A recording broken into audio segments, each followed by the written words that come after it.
My husband and I bought our first home in the fall of 2020. It was a 1980s home, but it had been used and abused, and it was absolutely a fixer-upper. But we could not afford to pay rent on the apartment that we were living in and the mortgage on the house, so we had to move right in. And the first thing we discovered was how extremely allergic to the whole house I was. My name is Tessa. I'm a Catholic mom of 4. My family and I are teaching ourselves self-sufficiency, simple homemaking, and intentional living. To set the scene for you, we were moving in with our just over 1-year-old daughter, and I was about 7.5 months pregnant with our second child. And the house had been previously rented by the owners, and a family lived in it that were just absolute hoarders. And when we did our walkthrough, you could not see the walls, the floors, anything, because there was just so much stuff everywhere.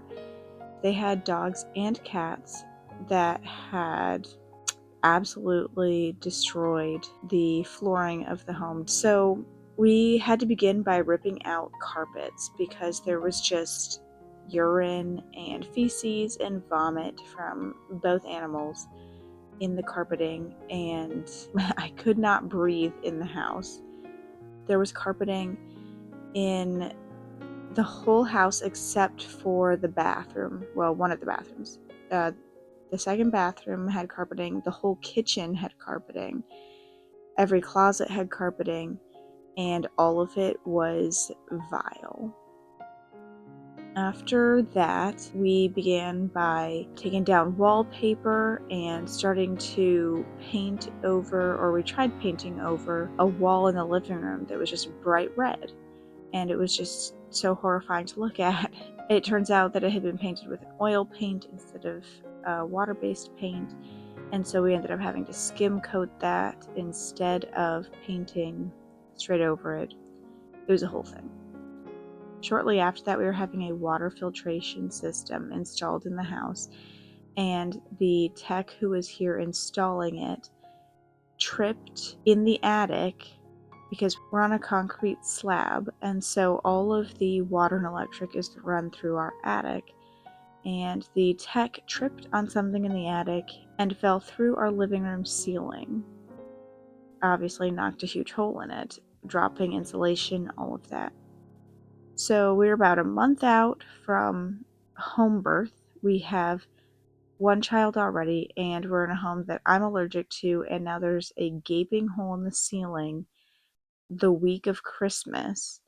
You could say things were not going great. So my husband and a couple of friends ended up pulling the whole ceiling and replacing the drywall of the ceiling, because when they did the repair for just the one piece that the guy had fallen through, they found out that the entire ceiling had been hung incorrectly and did not match up correctly with the walls. Other than that, a lot of our projects began with things like we took down a kitchen wall because there was a large closet with a washer and dryer in the kitchen with just clothes racks above it, but the kitchen had almost no counter space, and it was dark, and it was very closed off, and it's in the very center of the house. So we took down that wall and built a countertop to go over it, because the washer and dryer did have to stay there for a long time. That was one of our first main projects, painting all the walls, finishing that ceiling. When I tell you how much work my husband put into each of those projects, because he had painted in his family's home growing up, he had painted walls, but the largest drywall patch he had done was, inches across. And suddenly we are basically redoing all the drywall on all of the ceilings in our home. So from about 2020 to the fall of 2024 is approximately how long it took us to get through all of those projects, because my husband works 12-hour shifts, and he was only able to work in the evenings sometimes, and then those weekends that he needed for resting were the only time that he had available to work on the house. The house also had an addition that had been built on the back, and it was falling off of the house. So that was the very last room that we got to in terms of major projects. That was not completed until 2024.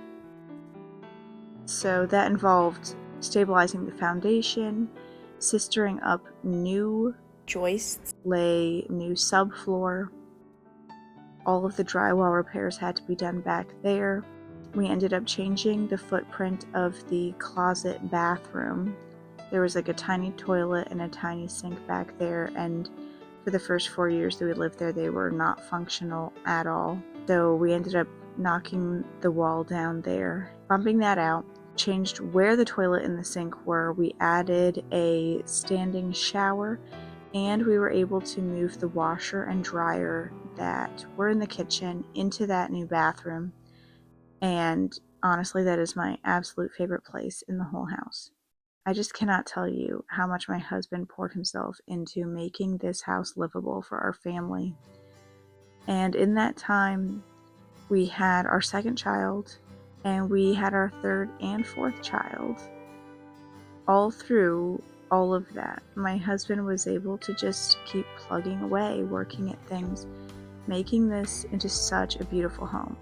I remember when I stood back and looked at the new kitchen countertops that we had made together, the kitchen backsplash that we had tiled together, the newly painted kitchen cabinets, the painted lockers that my husband brought home that we were able to use as a pantry because we did not have a pantry. I remember when we first started laying flooring and when we were no longer on bare concrete for the first time in years. I can't tell you how good that felt. When we painted a mural on our daughter's wall and our kids were able to move out of our bedroom, where our two first children were living with us in one bedroom for the longest time, and they were able to move into their own bedroom. I cannot tell you how good that felt. When we finished working on the addition and were able to turn it into a livable space and use that square footage where before we had only been living in maybe 2/3 of our home, I cannot tell you how good each of those moments felt, but how much work went into them. He just went for it. He didn't complain. He had never done any of it before, but he knew that whatever it took to make our home livable for his family, he was going to do those things. And at the time when we were just deep in the trenches of it all, it was hard. And it was hard to see past the end of your nose, hard to see the forest for the trees. But it really strengthened us, and it made us better. It made us more capable and more confident. It made our children careful and curious and made them confident. And there's so many things that they know that I did not know until 2 years ago, but they have just grown up with a certain level of capability that I never would have seen coming. We still have finishing touches. There's one small bathroom that has not been renovated that needs some paint, and it might need a new bathtub and like the shower surround. But between that, 2 windows that need windowsills, 1 room that needs baseboard. Other than that, our entire home has been renovated, and we can truly look at every inch of this house and say, we did that together. And so it was a little bit bittersweet when, as we're finishing these things up, starting to enjoy our home and starting to feel like we're really living in it, that a whole new opportunity would come along that we honestly, again, did not see coming. We have been living in a town, and we're on 1/6 of an acre. I have a small garden out back, but we've always daydreamed about the chickens or the milk cow, the goats, the bee boxes, the yard and forest for our kids to run and play in. Just, I don't know, I'm sure we slightly romanticize it more than what it's really like, but we have always talked about wanting that and hoped that it was in our future. We've prayed for it.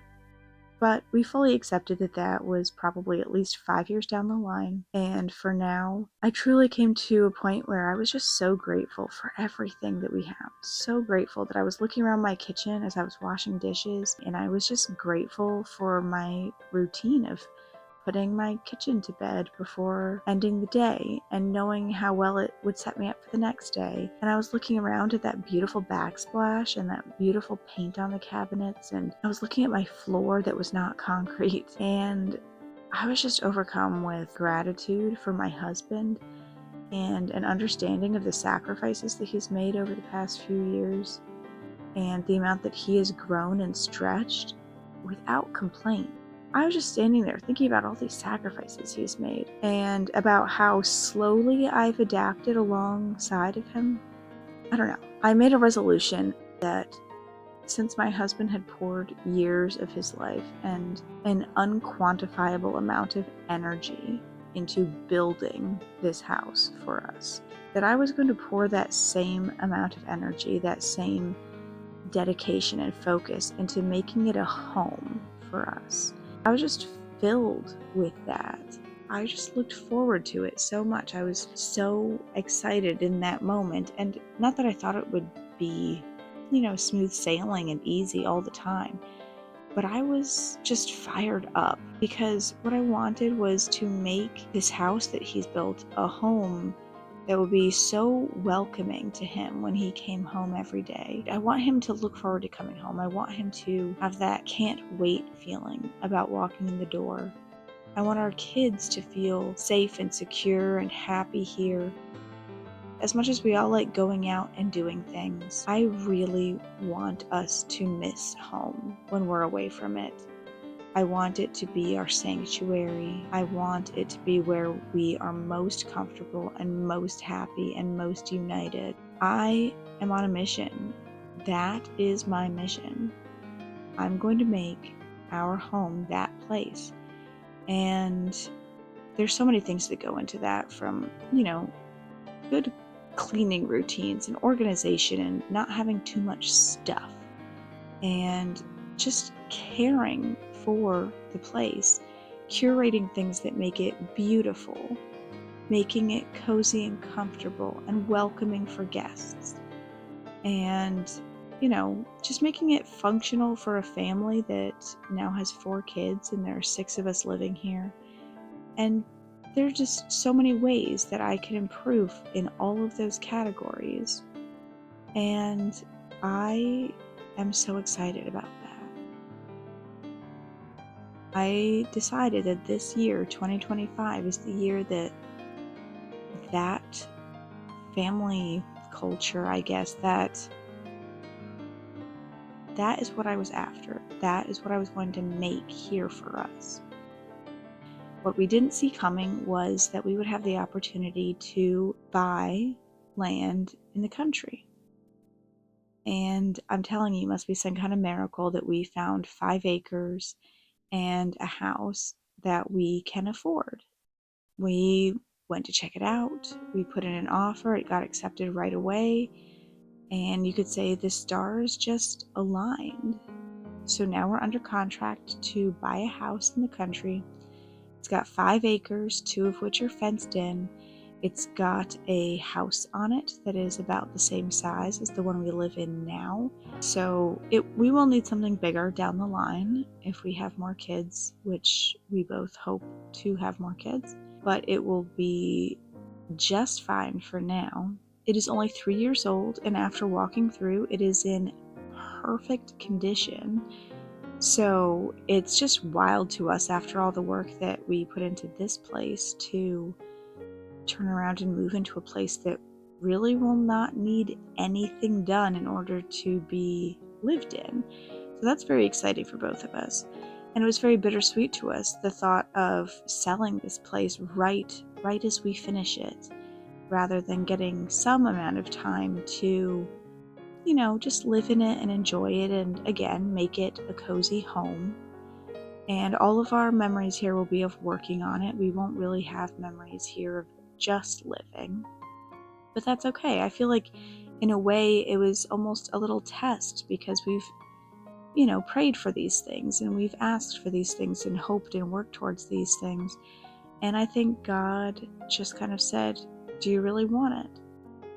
And we went ahead and we took the plunge. So we haven't closed on it yet, and that's still upcoming in the next month.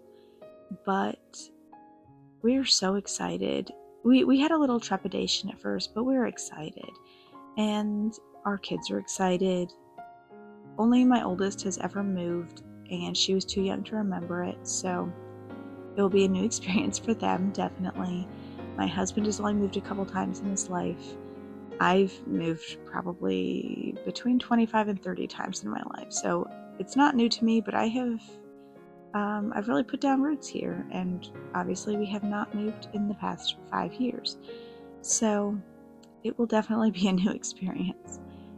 But we're already talking about chick varieties to purchase as soon as we're on our land, and about what kind of infrastructure we want to build on it, how big of a garden we can fit, and all these wonderful blessings that we have looked forward to for so long. We're able to plan in a really concrete way now.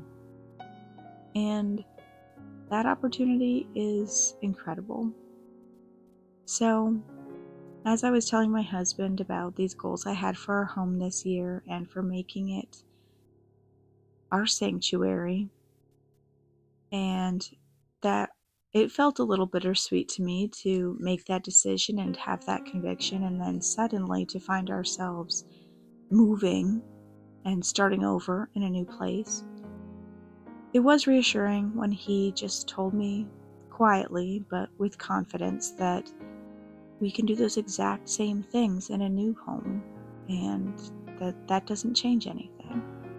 So that is still my goal for 2025, to move into this home, move onto this land, and pursue hard things that are good for my family.